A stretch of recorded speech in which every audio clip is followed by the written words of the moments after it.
The Roman statesman and philosopher Marcus Cicero called Saturn Phaenon, a word meaning shining.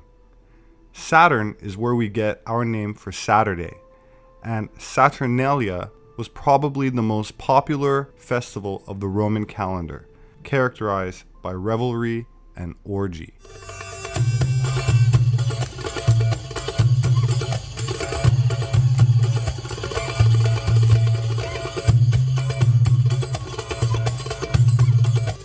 Jupiter was called the son of Saturn.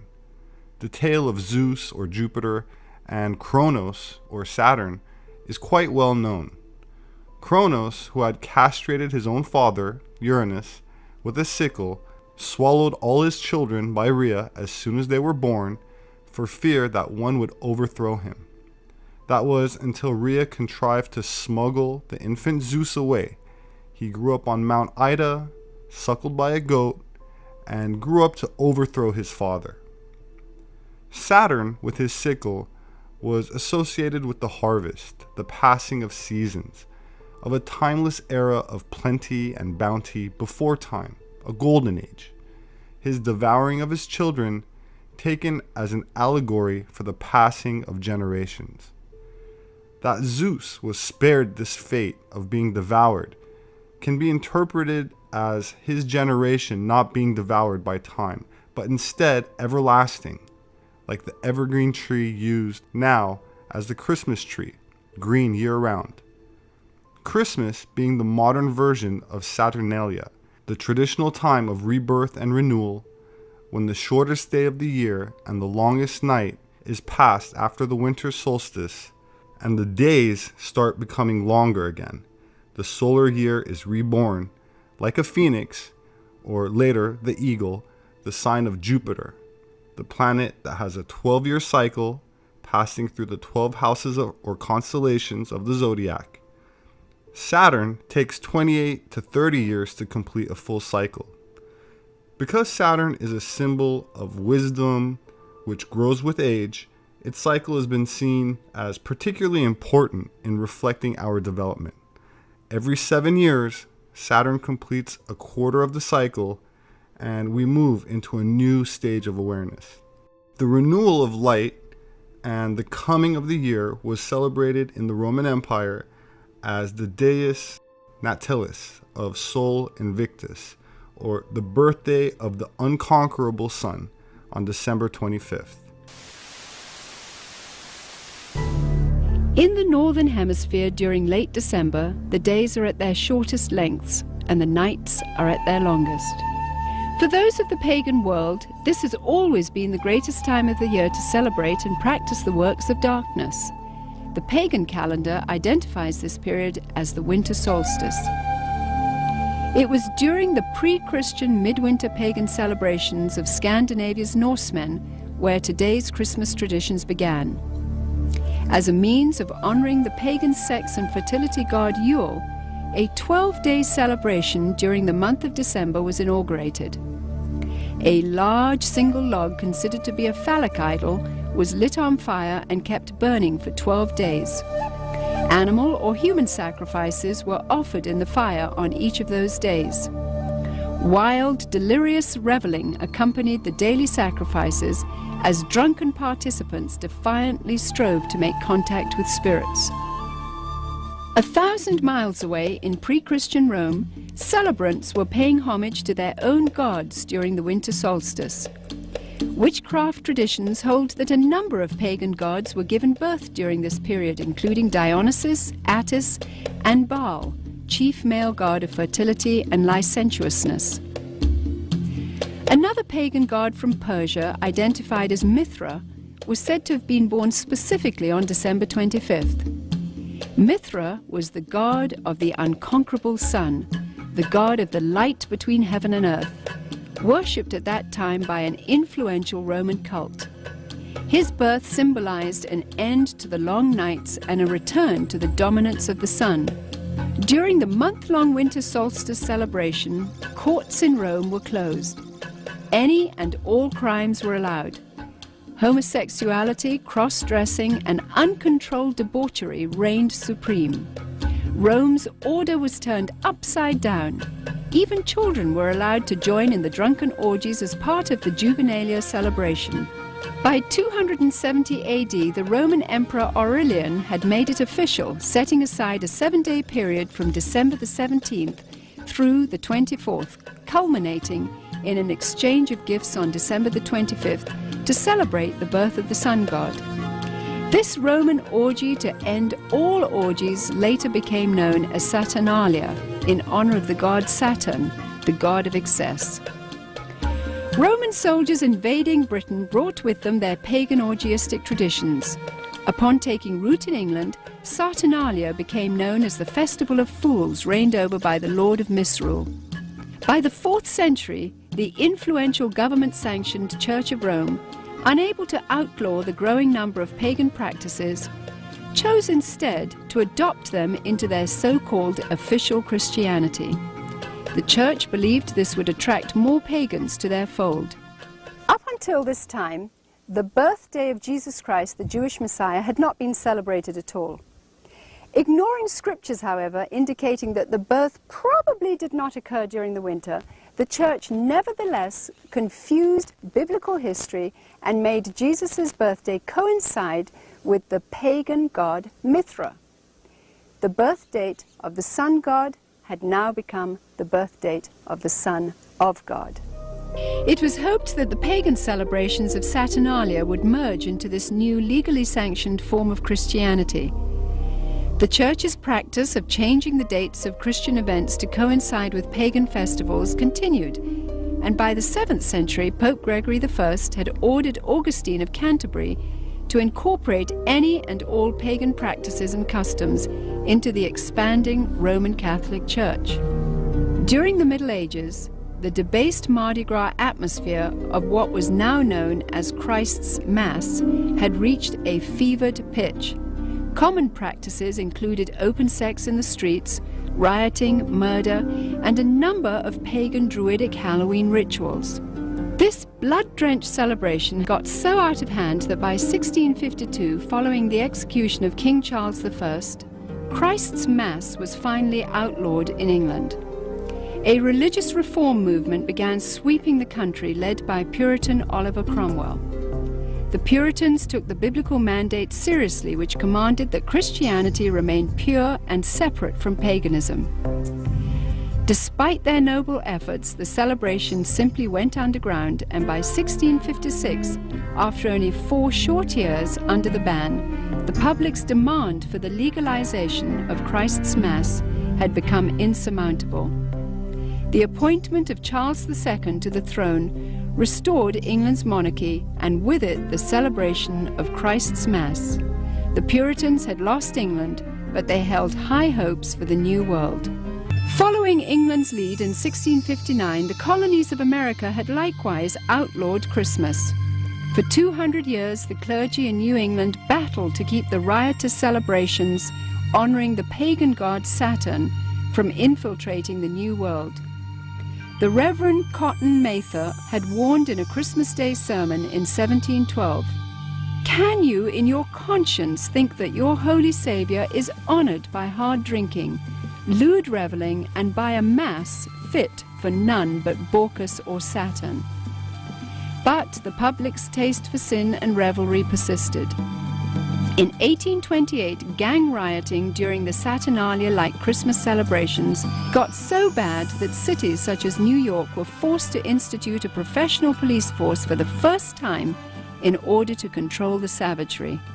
Christmas was not only not widely celebrated, in many cases, many places, Christmas celebrations were actually outlawed. By the mid-19th century, American churches were the last remaining holdout in the war against the validation of Christmas. However, they too finally succumbed as a result of the efforts of the American Sunday School Society, who began advocating Christmas programs for children as a method of filling the pews. The society argued that children could be taught about the birth of Christ through the reenactment of the Nativity. They also offered candy and treats to the children as a means of enticing families into accepting the holiday, despite its notorious history and blatantly pagan roots. The successful technique of bribing children with candy would later be used on an unsuspecting American populace in the effort to promote the acceptance of the pagan rituals of Halloween. However, it was the work of England's most popular writer, Charles Dickens, whose ghostly 1843 book, A Christmas Carol, cemented the Christmas holiday in the hearts of Americans forever. By 1875, the Puritans had been beaten, and by 1890, all American states had voted to make Christmas a legal holiday. Today's tradition of the Christmas Yule log stems directly from the worship of the pre-Christian Scandinavian fertility god Yule. Another good example of the pagan elements of Christmas is the whole concept of Yule and the Yule log. The very term is derived from the Norse god Yule, spelled J-U-L. And every year around Christmas time, a huge log was cut down and fashioned into a fertility symbol and then burned for 12 days. And on each successive day, a new sacrifice to the god Yule was performed in the fire, and a new sacrificial victim was burned to death. Sometimes, but not always, the sacrificial victims were human beings. Mistletoe, when used in the casting of Wiccan or Druidic spells, could render a woman helpless and open to sexual exploitation. This is where we get our custom of hanging mistletoe in doorways today, and if a woman is caught underneath, she may be kissed and must not resist. The fir tree, the mistletoe, all of these things typically come from overtly pagan traditions, typically from Northern Europe, German, Norse, and English. Likewise, evergreen trees have always represented sex and fertility in pagan cultures. During the winter solstice, trees would be chopped down, brought inside, set up, and decorated as idols for worship. The Christmas tree was regarded as a sacred tree. The pagans of Northern Europe typically worshipped trees. They regarded trees and groves as sacred. So the bringing of the tree into the house would be a way of bringing this supernatural source of blessing into your home. That was the whole idea, that there were spirits who resided in the trees. In the Middle Ages, the tradition of the winter solstice Christmas tree primarily took root in Germany. During his reign, King George I, himself of German extraction, brought the custom to Victorian England. German immigrants settling in Pennsylvania did the same in America during the early 1800s. The concept of Santa Claus has had a long and winding history, with a number of diverse cultures contributing to the composite character we have today. Beginning once again in Scandinavia, Santa's original incarnation was in the form of Odin. Odin would travel the sky during the winter solstice, deciding who would die and who would prosper. Most believers were frightened of this particular time of year. In England, Odin eventually evolved into Father Christmas, who, crowned with sprigs of holly, travelled the countryside getting roaring drunk as part of the Festival of Fools celebration. Frequently, he would be accompanied by a horned goat, ironically the biblical symbol of those who reject the salvation of Jesus Christ. Recognized in various cultures as Krampus, Beelzebub, or Zwart Piet, Black Peter, this assistant of St. Nicholas is best known by his German name, Knecht Ruprecht. Described as a hideous horned creature, the servant Ruprecht was a dark and sinister figure who stood in stark contrast to the saintly Nicholas.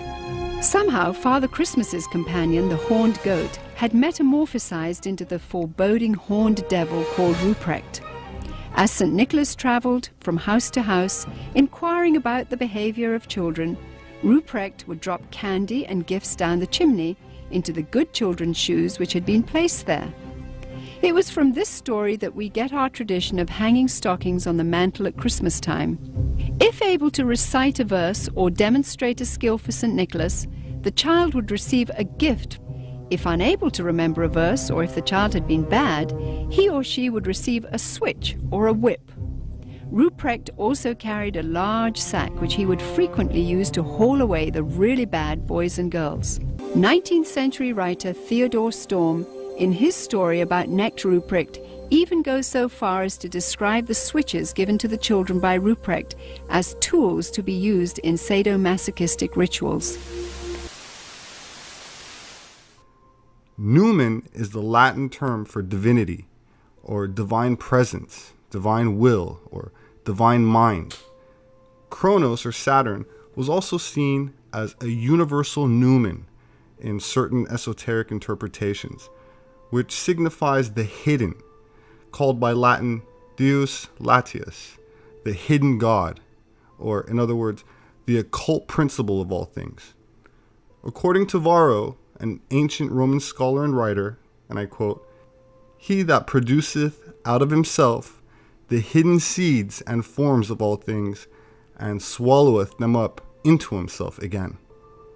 From here we may enter into a deeper understanding of the ancient mysteries. Some of who we today call pagans believe God to be diffused throughout all things. Plato himself approved of worshiping the invisible God in the sun, moon, and stars as visible images.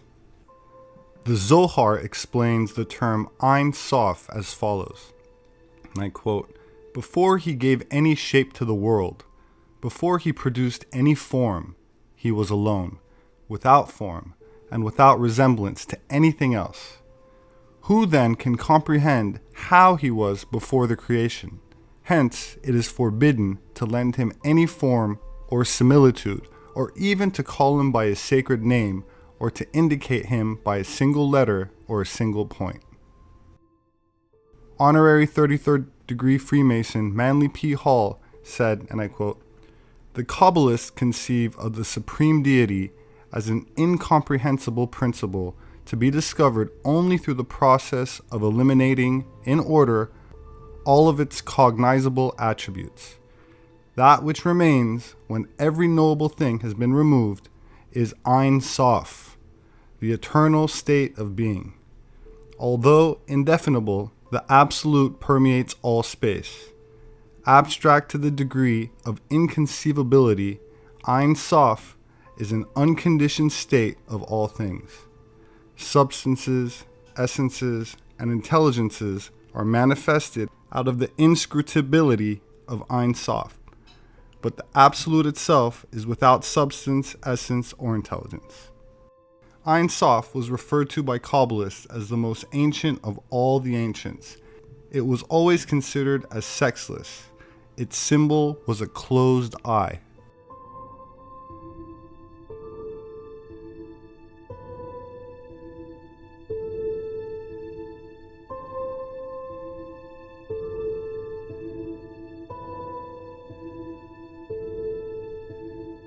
According to the Kabbalah, Ein Sof Or is the limitless light, an empty, black, silent void that expands itself into boundless proportions, filling itself with metaphysical substance various philosophers have named luminiferous ether, or an electromagnetic azoth. This liquid light substance is an invisible, electromagnetic, radiant energy. Its vibratory emanations are far too subtle to be perceived by or through any of our dense senses. Being an invisible black light, 6,000 years ago the high priests of ancient Egypt declared, "Behold, our God is a black God, too brilliant for mortal eyes." This might help to explain not only the black Osiris, but also the black Madonna, the black Kali, and other deities associated with darkness. That said, the white Osiris is the manifest physical universe we perceive and which the Bible calls day. Modern physicists now declare physical substance fundamentally to be comprised of a light substance in vibration. They have yet to declare just what this light vibration might be, however. The smallest physical particle for years has been known as the quark. More recently, an even smaller particle has been revealed, and this science has labeled dark matter. Ein Sof Ur is that dark matter. The night, or dark matter, is the ocean of black liquid light, a living, omniscient, omnipotent, omnipresent substance permeating every aspect of all manifest and unmanifest levels of experience. It is absent nowhere, filling all space, filling mineral, vegetable, animal, human kingdoms, and kingdoms beyond.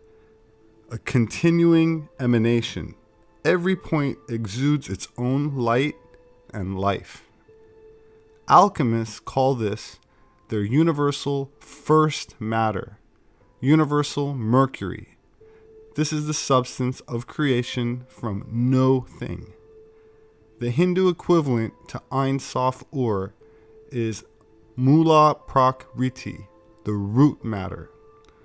Alchemists from all periods have given it any number of different names, but the principle, one designation, has always been simply water, but a permanent water. My name is Robert Sepper. I'm an independent anthropologist and author. My books are published on Amazon.com. Please consider making a donation to Atlantean Gardens if you'd like to support my work. Thank you for sharing this video and subscribing if you haven't already. Please leave a comment, and I will see you next time.